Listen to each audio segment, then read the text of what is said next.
Hello and welcome to Smart Business Manager video series. In this video, I'm going to show you exactly how to make purchases. So what's the essence of making purchase?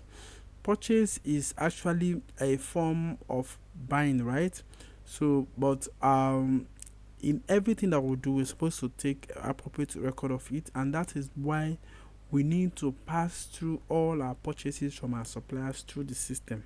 And to do that, it just to simply the same way we make our sales record through the system, that's the same way we're going to record all we are buying through the system, so that the system captures it and be able to help us balance our accounts.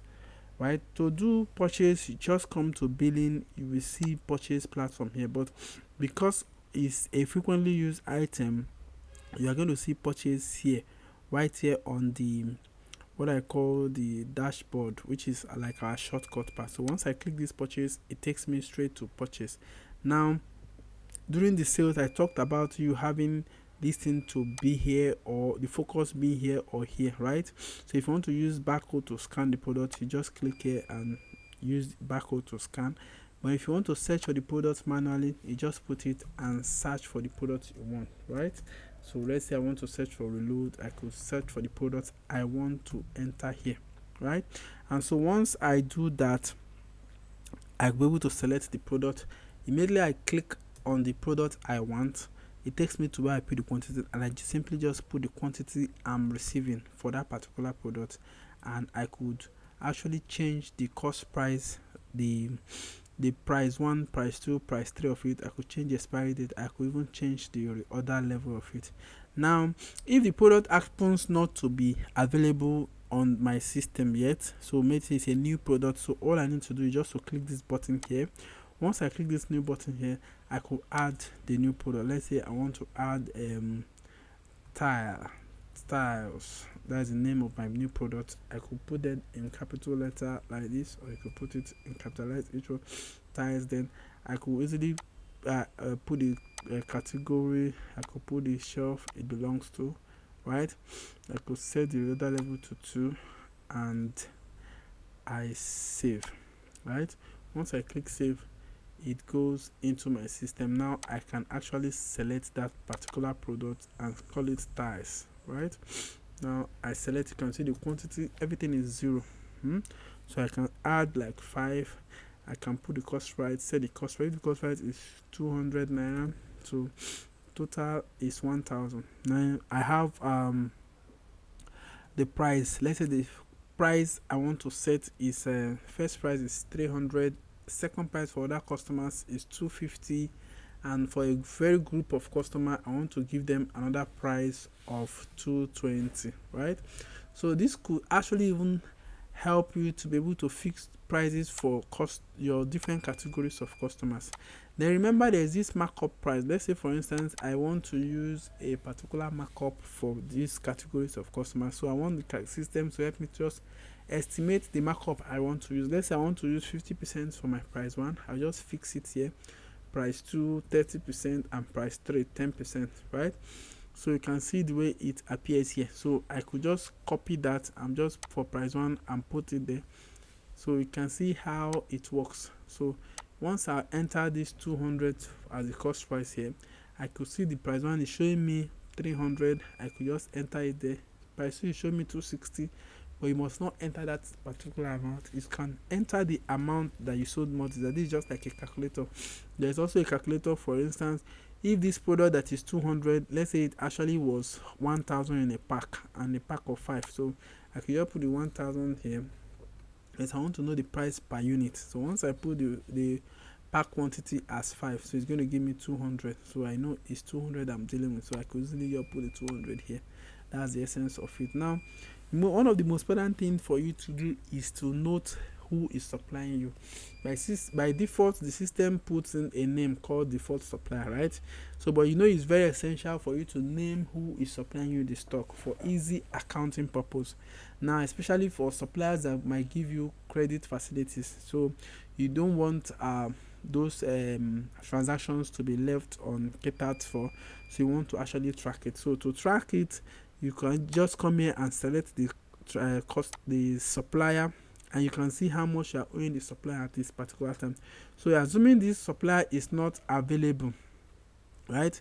Let's say this supplier has this is the first time you're dealing with this supplier. All you need to do is to just click this plus button and add the supplier, right? I could add a supplier. Let's say I call the supplier Friday, right? Friday could be a company or it could be an individual. Remember to put the opening balance if you're actually owing the supplier as at that very day.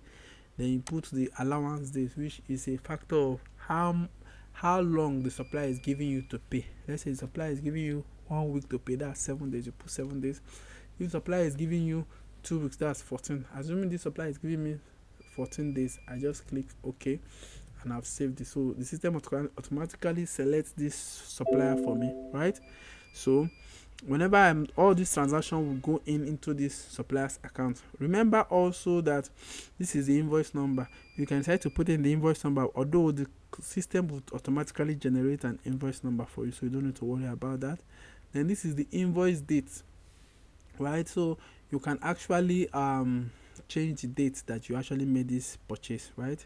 Then if peradventure you are paying this supplier cash at the same time, or you want to include the payments method, maybe it's the first bank or your POS or cash or whatever you want to pay, or with check or something, you can always select what you are paying the supplier with right here. Then afterwards, by default, it's showing that you have not paid the supplier. So if you actually are paying the supplier immediately, you put the amount there. If not, this balance goes into this supplier. You can see supplier Friday is this I'm not owing supplier Friday right now, it's reading 00. So once I save these transactions, this amount will go to Friday's account. I could apply discount, I could apply tax if there's anyone. Then you can see automatically as from today, today's invoice is 10th. Remember I put 14 days as my due date, that's my credit allowance date. So automatically the system calculates it as my due date. So this invoice will be due on 24th, that's 14 days later from today.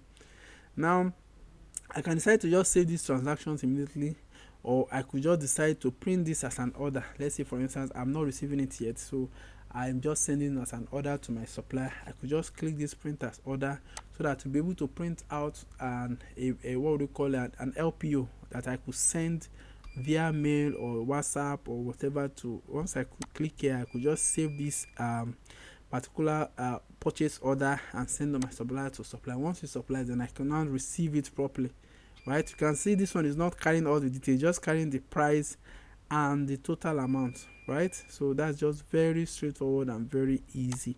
So I could decide that everything is fine and I want to save, right? If I'm not comfortable with whatever is here and I want to clear, that's clear button, I could just clear that. But if I'm fine, I just simply click save. Now once I click this save, what happens next? This product has been received into my system, right? Has been received. Those quantities that I just saved have been received into my system. All the prices you are looking here have been affected. So if the prices has changed, this is essentially where you change all those prices immediately as you are purchasing it. So that's a good avenue for you to be able to update your prices immediately those products are coming on. So you don't have an issue whereby your staff will say, sorry, I don't know, I'm not too aware that the price has changed. So it's very critical for you to take note of that. Now the beauty of this particular purchase platform is that you want a situation whereby you might not have the chance to be able to enter these purchases yourself, right? So you want one of your staff that has been assigned to do that for you, but you do not want to place that based on trust, and just because you trust that your staff, you want to leave everything for the staff. You want to also put a little checks and balances to ensure that if you actually bought stock of 500,000, this your staff has entered it correctly, reading the same amount and the same quantity with the same prices, right? So that's the essence of printing. So at the end of this transaction, the computer asks you, do you want to print? You just click yes that you want to print, especially if you're not the one entering it by yourself. So you can tell your staff to print this receipt for you. They can either print it out directly. Once they click this button, it clicks to print. If you do not want to print it, you can just save this thing and save it inside this computer, right? You can save it. There's no, doesn't need any internet to save or anything. All you need to do is just to select the folder where you want to select it. And usually advice is good for businesses. You can just actually create folders for all your suppliers, right? So all their invoices, you still save a copy of that the way it's entered into your system. Let's say for instance I could just create a folder for this particular supplier. Now I called it I can't remember, okay, Friday. So I could just name the folder Friday, right? So all this the purchase report. I could just put today's date as 10th 10 2022, right? I could just put it as 10/10/2022, 10/10/2022, right? And save it there. Save it inside Friday and save it right there. So now what I have saved is the you as the owner of the business, right, can actually go and verify, open that PDF file and be sure and match it with the actual invoice that was received, to be sure that everything that you've asked your staff to enter has been entered, that the prices are correct, the expiry dates are fine, everything that is perfect there. So for the fact that your staff knows that you are going to actually check this thing, so the staff will be extra careful to ensure that he enters these things correctly without making any mistake or whatsoever. So that is all about entering purchase. But note that for suppliers that you are owing, you can always come here to pay them, right? To make, there's another video for that. Then also you can check the what you have purchased over a period of time, right? You can check all your purchases you have been making from certain dates to certain dates. So it's going to show you accordingly, right? Writing the name of the suppliers and all that. Then you can also decide to void this purchase you have made. Let's say you don't want to make that purchase again, so maybe it's an error or something, you can cancel it. You can also return the products back to the company. Let's say after a while you have issue with a particular product, you can use this one to return the product. Now the system will take it off your shelf, and you can also account for it by putting in the amount. If the company actually returned the amount to you, fine, you put the amount here. Then where did they return the money to? You put the bank, probably they paid you cash or something. So all of that is just very possible.